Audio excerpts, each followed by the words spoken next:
Sagoon started, because we thought two reasons. One is that reason, because we felt everybody needs somebody there as a friend throughout that journey, somebody who's going through the journey with them, somebody who's in the similar situation to what they're in. You know, my friends and family were incredible, but the reality is they didn't have cancer. Yeah. So without even, no matter how much they tried, they couldn't help me in the way that I needed. Yeah. Because they didn't know. And it's not their fault. And so, you know, that's one reason why Sagoon started. And another reason was actually education within the South Asian community. Now, Sagoon Through Cancer pretty much focuses more so on the South Asian community. And the reason for that is there's a real stigma and taboo attached to breast cancer within the South Asian community. And I think a few reasons for that is, firstly, the word breast on its own. Yeah, yeah, definitely. You say the word, you know, breast isn't a word generally used by people from the South Asian community around their families. You wouldn't generally say, oh, my breasts are in pain, like you would say my arm is in pain. You know, I met family friends and parents' friends who had basically said, oh, to my, you know, oh, what sort of cancer do you have? And when I said breast cancer, they cringed. They were embarrassed because the fact that being a female, I had said the word breast. Wow. You know, I heard things like, wear a black bra, the cancer will go away. I heard your daughter... Wear a black bra, you said? Yeah, wear a black and the cancer will go away. And the cancer will go away, because there was some sort of a link with a black bra and cancer. And I did think, well, if that was the case, I would have got cancer in the first place, because I generally don't want to wear any other colour. But that didn't work. What else did I hear? I heard my dad, somebody said to my dad, your daughter must have done something wrong in life, and this is a punishment from God. Oh my God. Which I find absolutely crazy, because actually in Islam it says God tests those who he loves the most. There you go, yeah. And so any illness, any pain you go through, it's like, it's a, you know, there's sayings about being forgiven and stuff like that. How's that even? You know, it's a complete opposite of what I guess Islam's teachings are. It's actually more of a cultural thing rather than a religious thing. Yeah. And not just the Muslims, you know. I met many Indian ladies, Sikh and Hindu ladies, who had told me that their mother-in-law had separated their dinner plates and gave them a plastic place because they said they would spread the germs. Oh. I heard a lady tell me her daughters were not allowed to meet her because they were afraid that their daughters would get cancer. Another one's husband had left her because he said, my daughters won't get married if they know that their mum's had cancer. So, you know, all of these sort of thoughts made me and Samina think, this is crazy. You know, the South Asian community has come so far. You know, we're in high position jobs. We're doing so well. We're educated. We're, you know, we're a part of society, you know, and completely, you know, I don't see myself as just being Pakistani. I say I'm British Pakistani because Pakistani is my identity of what my parents are. I was British born. I was born here, but I am British. And we've got this thought process where a certain generation are feeding this down to the younger generation, and it's not right. No, it's not. It's not at all. You're blaming. You're almost blaming someone for, you know, for getting breast cancer. And it's kind of like the same process you hear, isn't it? Within South Asian cultures, you hear a lot of India, Pakistan, when a woman gets raped, it's her fault because she must have walked out with a short skirt, or she shouldn't have been out late at night. No, it's not the person's fault for being raped. Exactly. So it's that sort of thought process, you know, and you know, Sagoon Through Cancer was set up for that reason as well, is to educate the South Asian community, to bring in more self-awareness about self-examination from a young age to young girls, educating the older generation that if you have cancer, then what do you do? Educating your families, your husbands, your brothers, that how do you support your wives, your sisters, your mum, if they do get cancer. That is brilliant, because that's something that we don't focus on enough, do we? That's something we really need to be focusing on. So you support women through this. How do you do this? Do you go to work? You do workshops and. So things have changed a little bit because of the lovely COVID. It's made us change the way we do things. But what we do have is we are launching soon a befriending service, which will be a phone line number that if you are a cancer patient or you have had cancer and you're in remission like myself, and you need somebody to talk to who is like you or been in a similar situation to you, similar age maybe, similar from a similar ethnic minority group, you know, from Pakistan or India or Bangladesh or wherever, and similar type of diagnosis, then we will try to find you somebody from our volunteer group of friends, and they will then befriend you and speak to you and hopefully, and not tell you, not diagnose you. They're not going to tell you, they're not medical professionals, they're a friend. That's what they are. They're a friend there to listen to you, to just hear you out, and for someone to just be on the other end of the phone and say, oh my God, yes, that's exactly what happened to me. What you're feeling is not wrong. It's not abnormal to feel anger and frustration 5 years on. It's absolutely normal because your life hasn't gone back to how you wanted to. You know, those sort of things. So we have that. When you get the number, please let me know, and then we'll put it on at the end of this video with all the contact. Absolutely. Would love to. Thank you so much. We're just in the process of setting up the process now and to put it on our website. Then hopefully within a week, 2 weeks or so, we will hopefully be able to launch that. Hopefully in time for Breast Cancer Awareness Month in October. Yeah, definitely. Yeah. Good timing.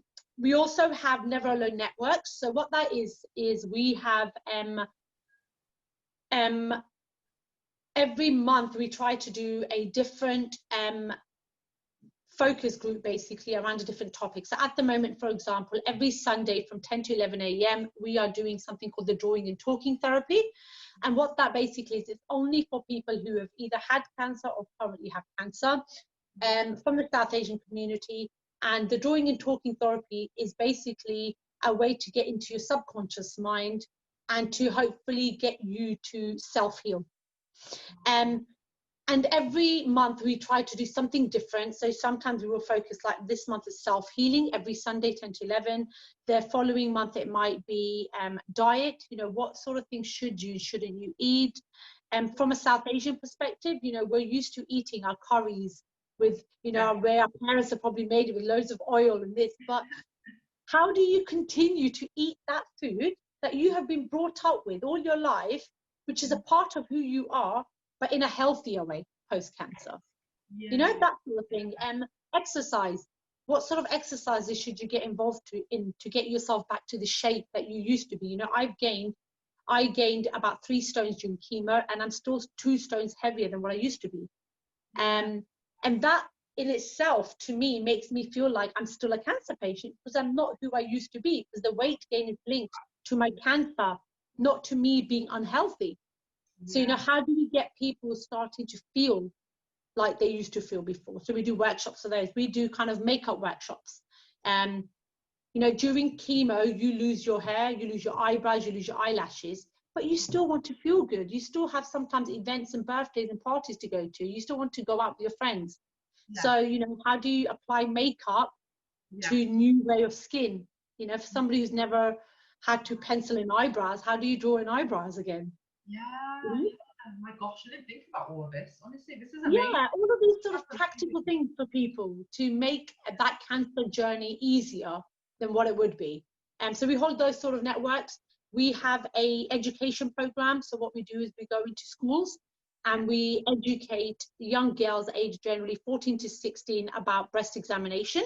So we do a 1-hour workshop called Breast Cancer Awareness Workshop, and we talk about how to self-examine, when to self-examine, what the cancer survival rates are at different stages. So for example, if you catch your cancer at an early stage of stage 1, you're close to 1000% of survival rate for 5 years.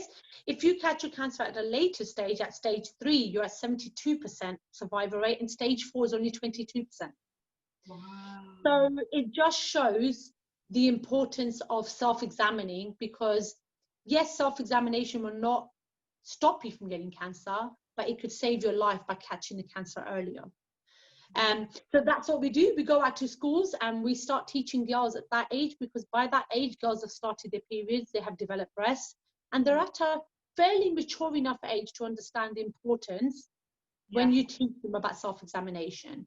And those conversations lead to not just them changing their mindset and educating them, but actually them going home and talking to their parents.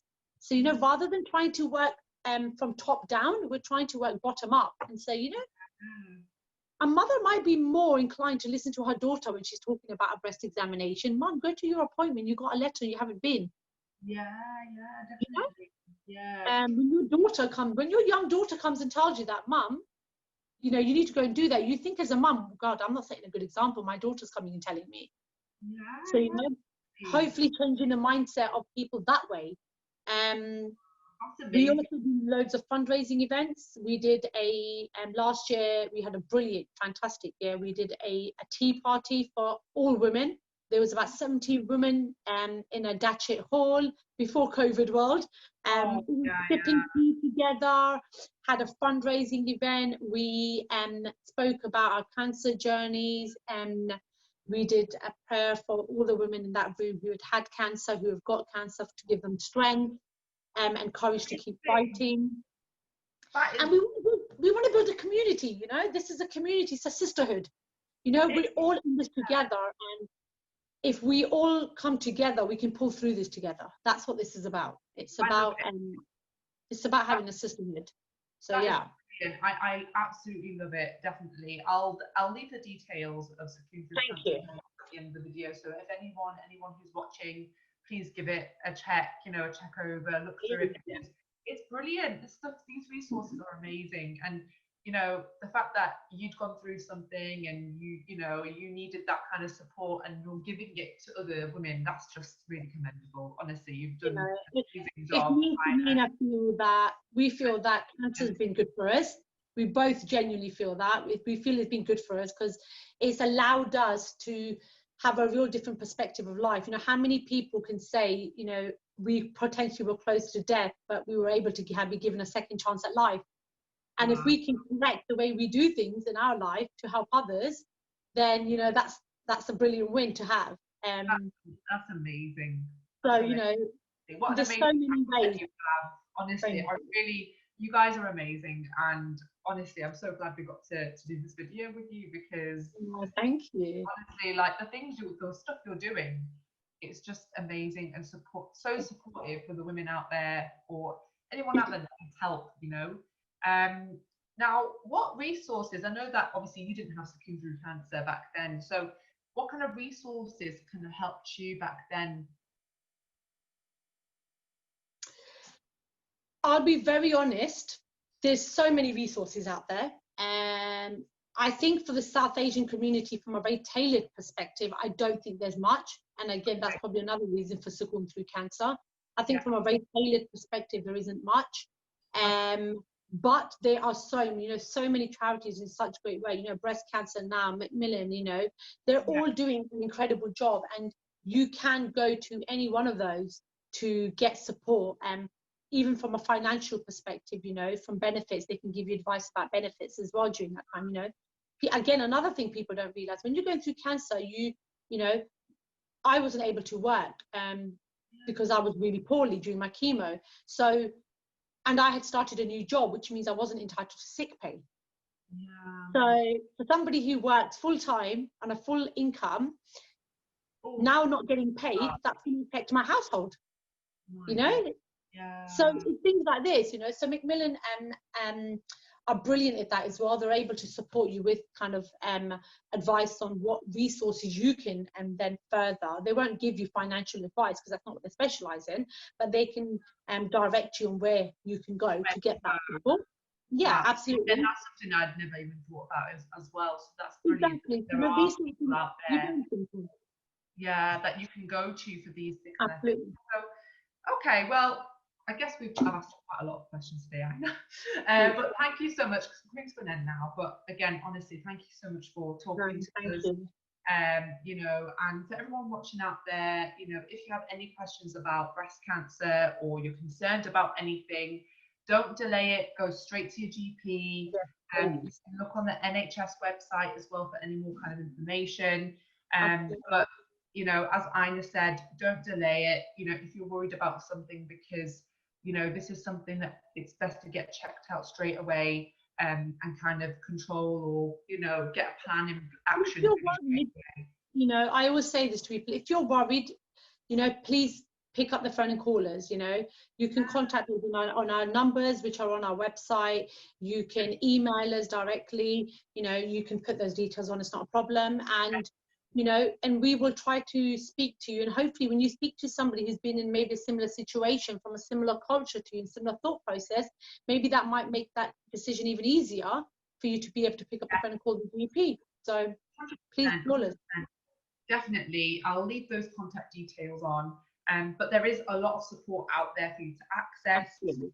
You can contact Skin Through Cancer. You can contact us on the MWN Helpline as well. And we'll get the contact details all on the screen for you. But thanks again for listening. And I hope that that was helpful. Thank you. Very much. If you've been affected by any of the issues that we've discussed, there is help out there. There are resources and some websites that we've got linked down in the description box below.